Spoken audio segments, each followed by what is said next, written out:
Allez, messieurs, dames, on profite. On vous propose le clafoutis à la prune à seulement 5 €, ainsi que la tarte fine poire chocolat. Bonjour. 3 baguettes, s'il vous plaît. Allez, Quand on entre dans une boulangerie Marie Blachère, on se croirait sur un marché. Est-ce qu'on se laisse tenter, monsieur, par nos petits desserts? Autre chose avec ça, peut-être? Bonjour, monsieur. Sur leur estrade, les vendeuses font le show, comme Stéphanie, recrutée il y a 10 ans pour son bagou. On se laisse tenter par le dernier jour de la promo pour notre clafoutis à la prune. Le clafoutis à la prune à 5 €. C'est bon. Ma collègue vous enquête, je vous souhaite un bon week-end. Au revoir.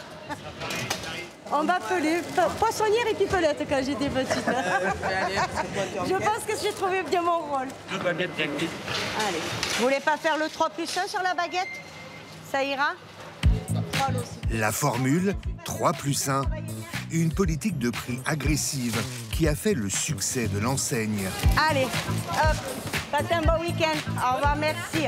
La baguette est à 1,10 €, mais avec la promo 3 achetés, 1 offerte, elle revient à 83 centimes, 30% moins cher que chez un artisan. Je prends 4 blanches et 4 dorées. Ah oui. Les 4 baguettes, vous allez les manger d'un coup ce soir? Non, on les congèle. Non, on les congèle. Et après, on les sort au fur et à mesure. S'il y a des fanats de croustillant, on perd un petit peu de croustillant. Bonne continuation. Merci. Allez. En 20 ans, Allez, 8 baguettes de Marie. cette chaîne low cost est devenue le plus gros vendeur de baguettes en France. 2 millions écoulés par jour. Je vous souhaite un très bon week-end. Merci à vous, madame. Au revoir, merci. Des prix cassés en permanence, y compris sur les viennoiseries.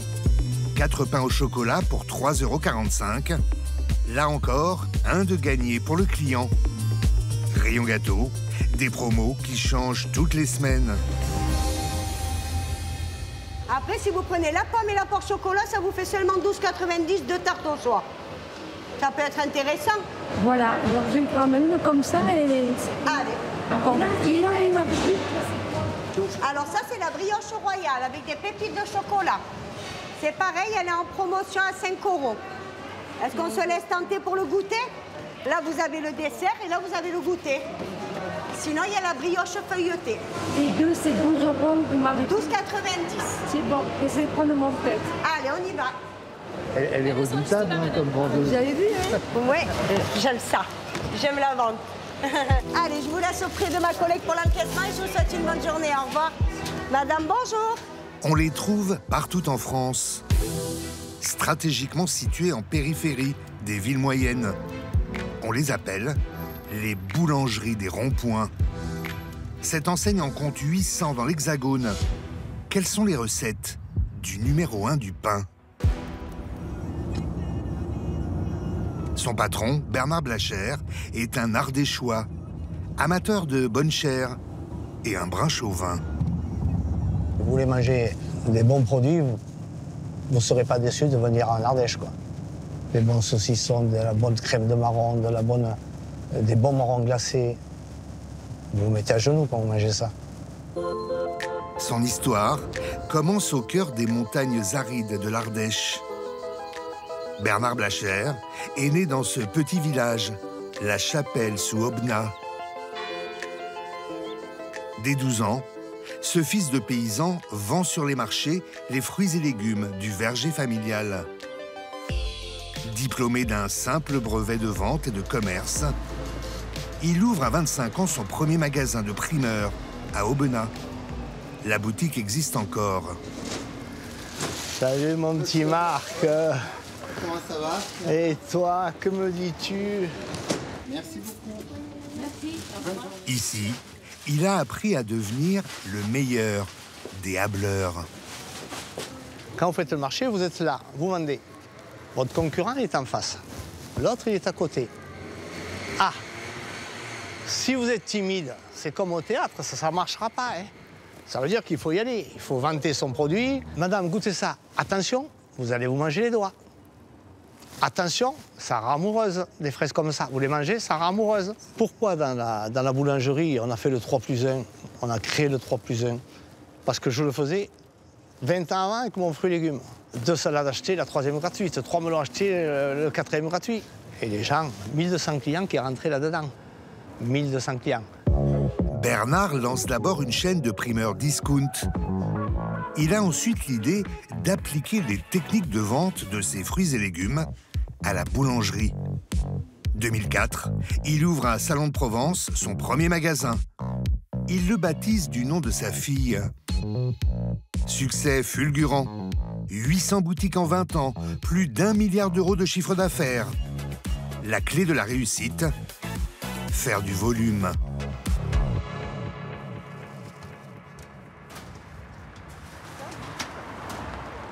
Les boulangers du groupe embauchent à 3 h du matin. Allez, c'est parti. Mêmes horaires que n'importe quel petit artisan. Je récupère mes affaires. Mais eux fabriquent 1200 baguettes par jour, contre 300 en moyenne chez un boulanger de quartier.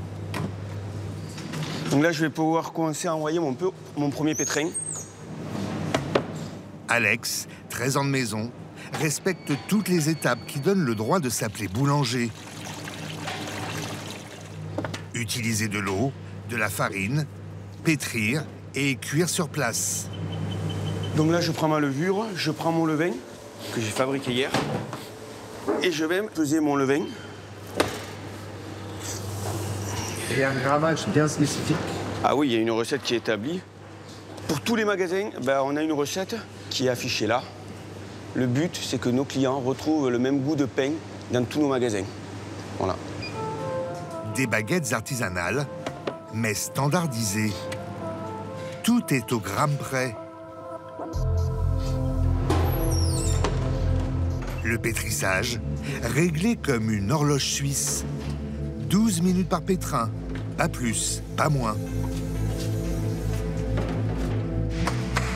Ensuite, ça recommence. À nouveau dépesé sur la balance. Et pour aller plus vite, aucune dextérité requise pour façonner les baguettes. C'est la machine qui fait tout. C'est une diviseuse. Ça permet de pouvoir diviser les pâteaux en parts égales. Ça fait des baguettes régulières au même poids. 10 baguettes façonnées en 1 minute 30, 5 fois plus vite qu'à la main. Un boulanger de l'enseigne, comme Jérémy, est payé 2000 € net. 200 € de moins en moyenne que chez un artisan de centre-ville. Et ici, le CAP de boulanger n'est pas requis. Je pourrais être boulanger, moi, demain, ici. Alors, on peut apprendre. C'est déjà arrivé, hein. Et moi, j'ai eu des maçons. Oui. Des maçons, j'ai eu des serveurs qu'on a formés sur le tas et qui font de très bons boulangers maintenant. Après, faut avoir une sacrée cadence, quoi. Il suffit d'être bien organisé et ça passe tout seul. Hein.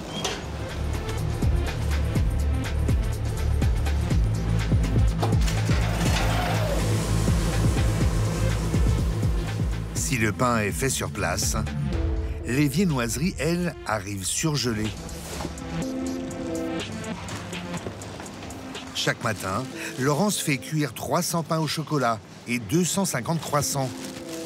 En tout, l'enseigne en vend 60 millions par an. Un volume très important qu'elle a choisi de ne pas fabriquer en interne. Le problème, c'est que là, il faudrait beaucoup plus de personnel, il faudrait un laminoir, il faudrait des personnes spécialisées dans la viennoiserie. Moi, je serais incapable de le faire. Voilà. C'est un métier, après, de savoir faire la viennoiserie. Pour produire ces croissants, la chaîne de boulangerie fait appel au numéro 1 mondial du secteur. Le groupe français Bridor, un monstre industriel. Parmi ses clients, Brioche Dorée, les hôtels du groupe Accor et bien sûr Marie Blachère, le plus gros. Dans cette usine de 70 000 m², Je laisse du coup vérifier. Juliette et ses équipes supervisent aujourd'hui la fabrication de 800 000 croissants pour l'enseigne. Bon, au niveau de la texture de pâte, on est bien. Température aussi.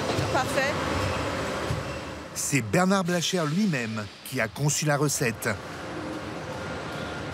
Un secret industriel bien gardé, comme la formule du Coca-Cola. Il y a un ingrédient particulier qui permet en fait d'avoir une aromatique très particulière. C'est un additif, ça? Absolument pas, c'est un produit totalement naturel. Voilà. Et demandez à Monsieur Blacher, je ne communiquerai pas, c'est confidentiel.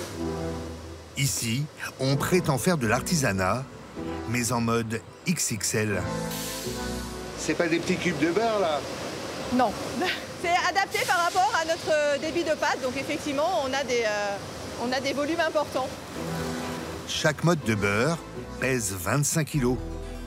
Pour les 800 000 croissants du jour, il en faudra 11 tonnes.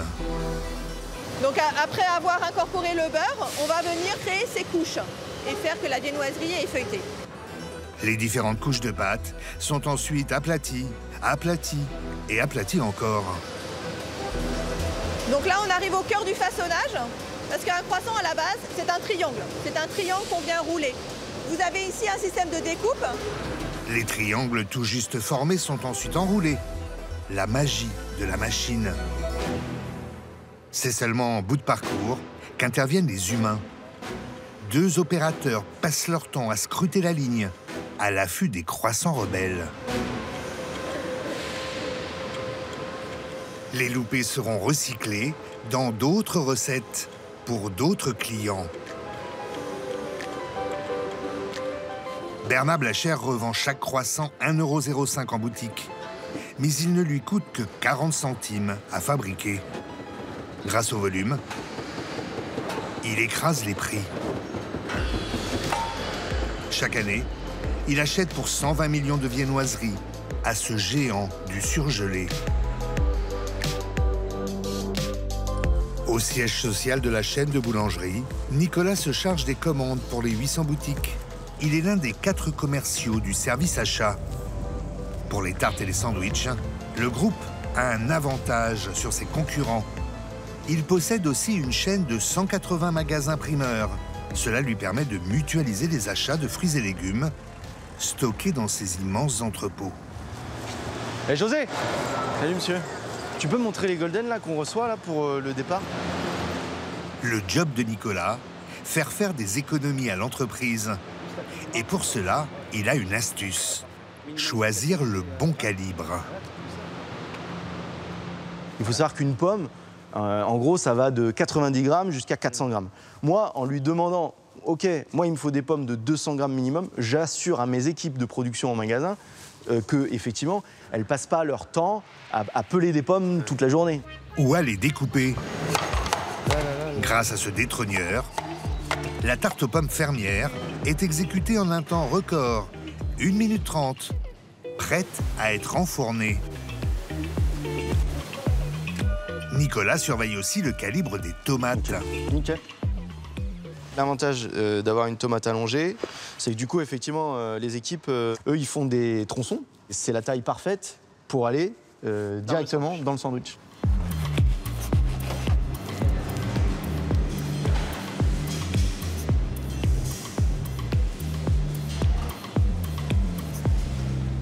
C'est eux qui sont nos petites mains et ils ont juste une coupe à faire plutôt que de faire des coupes croisées et de perdre, perdre un temps qui n'est pas utile en fait.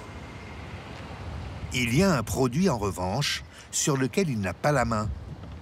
La farine. Le plus gros poste de dépense avant le beurre et les œufs. 70% des achats. La farine est confectionnée à partir de blé 100% français. Mais mondialisation oblige, les cours fluctuent en fonction de l'actualité.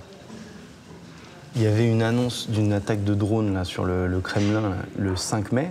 Donc là, on le voit plutôt sur une tendance baissière.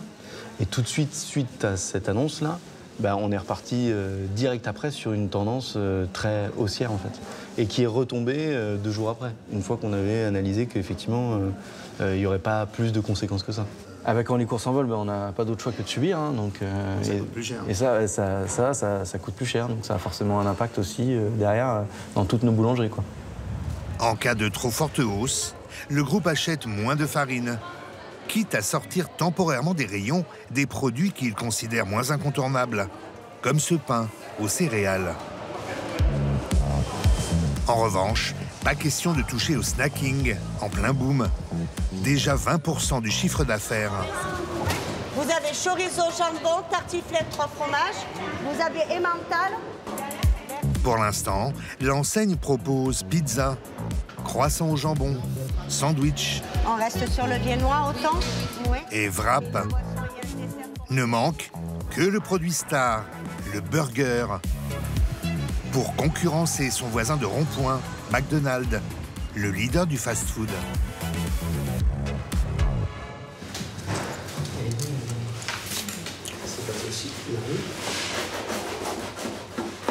Alors la spécialiste McDo, dis-moi un peu parce que... On sent le sucre, on sent la brioche davantage, plus que sur un pain, on va dire, plutôt naturel. Le roi de la baguette a recruté une ancienne de chez McDo. J'arrive avec le dernier Marie. Alors là, c'est le burger avec la baguette de Marie. Aujourd'hui, l'équipe teste des burgers qu'elle compte vendre d'ici quelques semaines. T'as vu, il est alvéolé quand même. Bah déjà, l'avantage qu'on a par rapport au fast-food, on fabrique tous nos pains, tous les jours, chez nous, dans toutes les boulangeries. Donc je pense déjà c'est un gros avantage sur le prix de revient. Mais tous les pains ne coûtent pas la même chose à l'entreprise. C'est très bon avec du pain de Marie. Il est bon le steak, hein.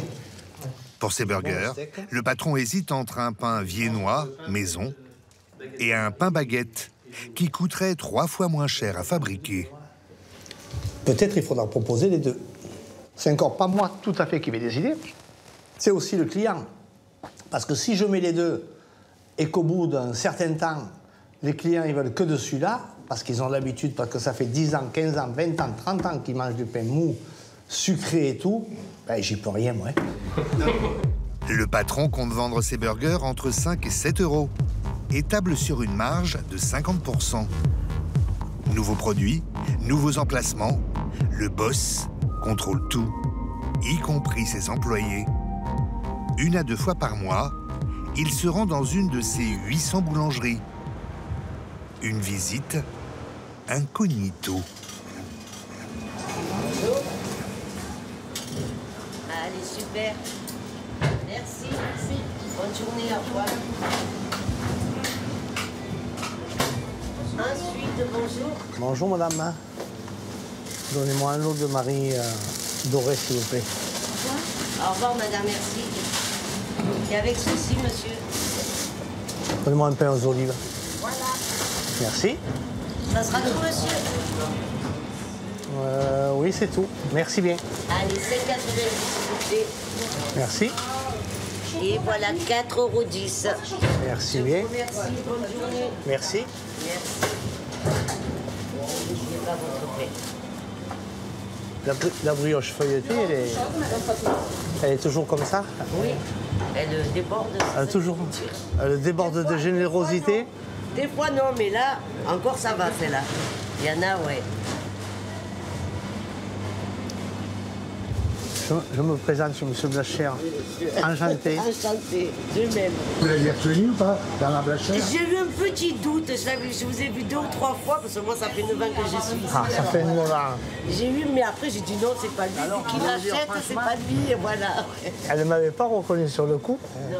parce que j'ai vu comme elle a servi tout ça et tous les clients. Bon, c'était très bien, mais il a manqué un tout petit peu dans l'accompagnement du client.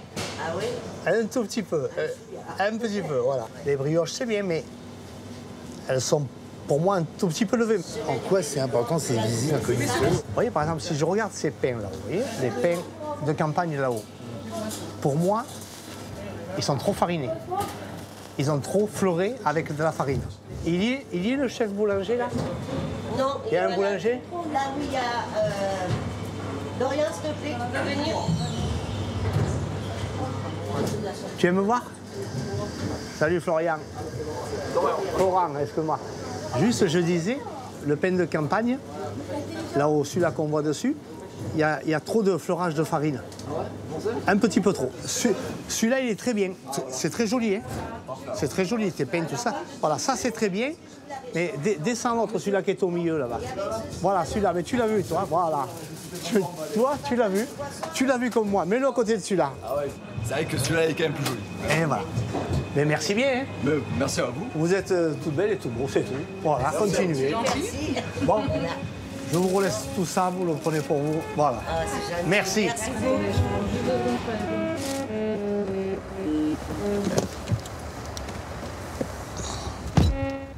Le succès de la chaîne à prix cassé n'est pas sans critique. Ses détracteurs lui reprochent de tuer les petits artisans des centres-villes avec ses boulangeries qui poussent comme des champignons, 2 par semaine. Alors quand une nouvelle boutique s'installe, opération séduction. Comme ce jour-là en Vendée, à Luçon, 9000 habitants. C'est bon pour toi, Val? Allez. Voilà. Eh bien, bienvenue à Marie, ma chère, messieurs, dames. Comme à chaque ouverture, 250 personnes ont été invitées via un concours sur les réseaux sociaux. Bon, voilà, on a la salle restaurant. Hein. Vous pourrez venir manger. Visite de l'arrière-boutique. Et atelier fabrication de pain pour les enfants. Ça te donne envie de devenir boulanger plus tard? Un peu, oui. T'as envie de faire quoi plus tard? Gendarme. Et surtout, pendant 2 heures, tout est gratuit. À bientôt, madame. Au revoir. Bonsoir, messieurs, dames. C'est gratuit, vous vous lâchez. Bah, je vais racheter pas. Ça, c'est gratuit. Donc, je prends. Vous êtes venu vous moins frais, en fait.